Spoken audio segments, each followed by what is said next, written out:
ദൈവനാമത്തിന് മഹത്വം ഉണ്ടാകട്ടെ. നാഷണൽ അപ്പോസ്തോലിക് മീഡിയയുടെ വചനധ്യാനത്തിലേക്ക് ക്രിസ്തുയേശുവിൻ്റെ ധന്യനാമത്തിൽ ഏവർക്കും സ്നേഹവന്ദനം. ഇന്നത്തെ നമ്മുടെ അല്പസമയത്തെ ചിന്തയ്ക്കായിട്ട് എടുത്തിരിക്കുന്ന വേദഭാഗം 1 കൊരിന്ത്യർ 12-ാം അധ്യായത്തിൻ്റെ 7-ാമത്തെ വാക്യമാണ്. അതിങ്ങനെ വായിക്കുന്നു: എന്നാൽ ഓരോരുത്തന് ആത്മാവിൻ്റെ പ്രകാശനം പൊതുപ്രയോജനത്തിനായി നൽകപ്പെടുന്നു. ആത്മാവിൻ്റെ പ്രകാശനം എന്ന് പറയുമ്പോൾ ആത്മാവ് എങ്ങനെ ഒരു വ്യക്തിയിൽ കൂടെ പ്രവർത്തിക്കുന്നു, വെളിപ്പെടുന്നു എന്നുള്ളതാണ്. അപ്പോൾ ഇത് പൊതുപ്രയോജനത്തിനായിട്ട് എന്ന് വെച്ചാൽ ചർച്ചിൻ്റെ വളർച്ചയ്ക്കായിട്ടും ചർച്ചിലെ വ്യക്തികളുടെ ആത്മീയമായ ഉയർച്ചയ്ക്കായിട്ടും എൻകറേജ്മെൻറ്റിനായിട്ടും ആശ്വാസത്തിനുമൊക്കെ ആയിട്ടാണ് ഇത് ഉപയോഗിക്കുന്നത് എന്നാണ് പൗലോസ് അപ്പോസ്തലൻ ഇവിടെ പറയുന്നത്. 9 കൃപാവരങ്ങളെക്കുറിച്ച് ഇവിടെ പറയുന്നുണ്ട്. 9 കൃപാവരങ്ങൾ നമ്മൾ വായിക്കുന്ന നേരത്ത് അതിനെ നമുക്ക് മനസ്സിലാക്കാനായിട്ട് 3ആയിട്ട് തിരിക്കാം. അതായത് വീര്യപ്രവൃത്തികളിൽ വ്യത്യാസമുണ്ട് എങ്കിലും എല്ലാവരിലും പ്രവർത്തിക്കുന്ന ദൈവം ഒരുവൻ തന്നെ. അപ്പം എന്തൊക്കെയാണ് കർത്താവ് വരങ്ങളായിട്ട് കൊടുത്തിരിക്കുന്നത്? ഒരുത്തന് ആത്മാവിനാൽ ജ്ഞാനത്തിൻ്റെ വചനവും മറ്റൊരുത്തന് അതേ ആത്മാവിനാൽ പരിജ്ഞാനത്തിൻ്റെ വചനവും നൽകപ്പെടുന്നു. അപ്പോൾ ഈ ഒരു ആത്മാവിൻ്റെ പ്രവർത്തനത്തിനോട് ഒപ്പം ചേരുന്നതാണ് ആത്മാവിൻ്റെ വിവേചനത്തിനായിട്ടുള്ള വരം. ആത്മാവിൻ്റെ വിവേചനമെന്ന് പറഞ്ഞാൽ ഒരുവനിൽ പ്രവർത്തിക്കുന്നത് നല്ല ആത്മാവാണോ, ദൈവത്തിൻ്റെ ആത്മാവാണോ, മനുഷ്യാത്മാവാണോ എന്ന് മനസ്സിലാക്കാനുള്ള ആ ഒരു കൃപയാണ് ആത്മാവിൻ്റെ വിവേചനമെന്ന് പറയുന്നത്.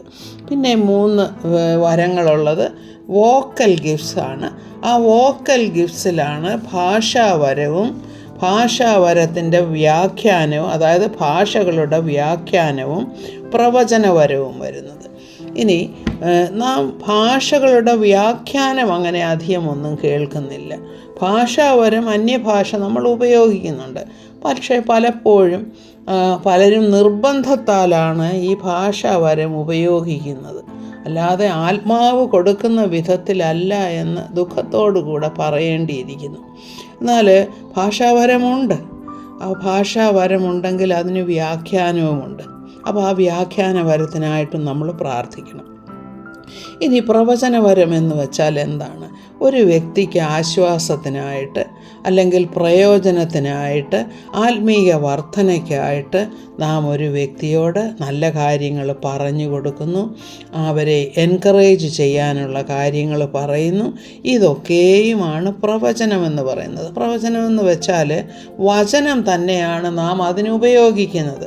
അതായത് ഒരു വ്യക്തിയുടെ ആവശ്യത്തിനനുസരിച്ചും ആ സിറ്റുവേഷൻ അനുസരിച്ചും നാം ചില വചനങ്ങൾ ആ വ്യക്തിയോട് പറയുമ്പോൾ ആ വ്യക്തിക്ക് അനുഗ്രഹമായി തീരത്തക്കവണ്ണം അതൊരു പ്രവചനമായിട്ട് തീരുന്നു.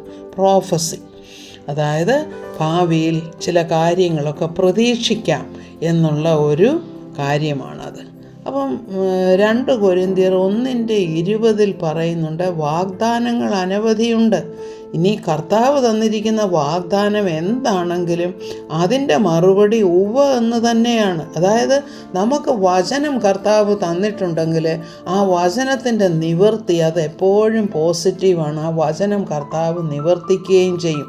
പക്ഷേ നമ്മുടെ വിവേകം ഉപയോഗിച്ച് വേണം ആ ഓരോ വചനങ്ങൾ ഒരു സാഹചര്യത്തിലോ അല്ലെങ്കിൽ ഒരു ആളിൻ്റെ ആവശ്യത്തിനനുസരിച്ചോ നാം ഉപയോഗിക്കേണ്ടത്. അപ്പോൾ അതാണ് പ്രവചനവരം എന്ന് പറയുന്നത്. ഇനി 3 വരങ്ങളുള്ളത് വിശ്വാസത്തിൻ്റെ വരം, രോഗശാന്തിക്കുള്ള വരം, വീര്യപ്രവൃത്തികൾക്കുള്ള വരം.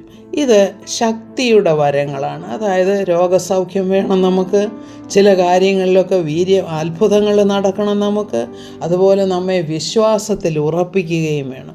അപ്പം ഈ 3 കാര്യങ്ങളും നമ്മുടെ ജീവിതത്തിൽ വളരെ ശക്തിയോടെ പ്രവർത്തിക്കുന്നതാണ്. ഇത് വിശ്വാസം. നമ്മൾ ചില കാര്യങ്ങളൊക്കെ വിശ്വസിച്ച് ഏറ്റെടുത്ത് നാം ദൈവത്തോട് പ്രാർത്ഥിക്കുമ്പോൾ ദൈവം നമുക്കത് സാധിപ്പിച്ചു തരുന്നു. അത് തന്നെയുമല്ല, മറ്റുള്ളവരുടെ പ്രശ്നങ്ങളിൽ നമുക്ക് അവരെ ആശ്വസിപ്പിക്കാനായിട്ട് വിശ്വാസത്തിൻ്റെ വചനങ്ങൾ പറഞ്ഞു കൊടുക്കുന്നത്. അതാണ് വിശ്വാസത്തിൻ്റെ കൃപാവരമെന്ന് പറയുന്നത്. അതുപോലെ തന്നെ രോഗത്തിലുള്ളവർ പ്രാർത്ഥിക്കുന്നു, രോഗികൾക്ക് വേണ്ടി നമ്മൾ പ്രാർത്ഥിക്കുന്നു, മറ്റുള്ളവർക്ക് വേണ്ടി പ്രാർത്ഥിക്കുന്നു, കർത്താവ് രോഗസൗഖ്യം നൽകുന്നു. എന്നാൽ ചിലർക്ക് പ്രത്യേകമായ വരങ്ങളുണ്ട്. ചിലർ പ്രാർത്ഥിക്കുമ്പോൾ രോഗസൗഖ്യം, അത്ഭുതങ്ങൾ ഇതൊക്കെയും നടക്കുന്നു. എന്നാൽ ഈ കാലത്ത് അതൊക്കെയും വളരെ കുറവാണ്. കാരണം ആദ്യ നൂറ്റാണ്ടിലുള്ളതുപോലെ ശക്തിയായിട്ടുള്ള രീതിയിൽ അത് ഒന്നും ഇന്നത്തെ സഭകളിൽ കാണുന്നില്ല. അതിന് കാരണമുണ്ട്. കാരണം ഓരോ വ്യക്തിയിലും ആത്മാവുണ്ട്. വിശ്വാസികളുടെ ആ വ്യക്തികൾക്ക് അവർക്ക് വേണ്ടിയും മറ്റുള്ളവർക്ക് വേണ്ടിയും പ്രാർത്ഥിപ്പാനുള്ള വരവും കർത്താവ് തന്നിട്ടുണ്ട്. പ്രാർത്ഥനാവരവുമുണ്ടല്ലോ. ഇവിടെ പറയുന്ന 9 വരങ്ങൾ കൂടാതെ തന്നെ അനേക വരങ്ങളുണ്ട്. പ്രാർത്ഥിക്കാനുള്ള വരം, സഹായിപ്പാനുള്ള വരം, അതുപോലെ തന്നെ ഓർഗനൈസേഷണൽ സ്കില്ല്, മറ്റുള്ളവർക്ക് കൊടുക്കാൻ, ദാനം ചെയ്യാൻ, ഇതെല്ലാം വരങ്ങളാണ്. എങ്കിൽ തന്നെയും ഈ 9 വരങ്ങളാണ് ശക്തിമത്തായി പ്രവർത്തിക്കുന്ന ഒരു സഭയിൽ കാണുന്ന വരങ്ങൾ. ഇതൊക്കെയും മറ്റുള്ളവരുടെ പ്രയോജനത്തിനായിട്ട് പരിശുദ്ധാത്മാവ് നമ്മിൽ കൂടെ പ്രവർത്തിക്കുന്നതാണ് എന്ന് നാം മനസ്സിലാക്കി അതിനുവേണ്ടി വാഞ്ചിക്കുകയും അതിനുവേണ്ടി പ്രാർത്ഥിക്കുകയും ചെയ്യണം. ദൈവം അനുഗ്രഹിക്കട്ടെ എന്ന് പ്രാർത്ഥിക്കുന്നു. സ്തോത്രം. ആമേൻ.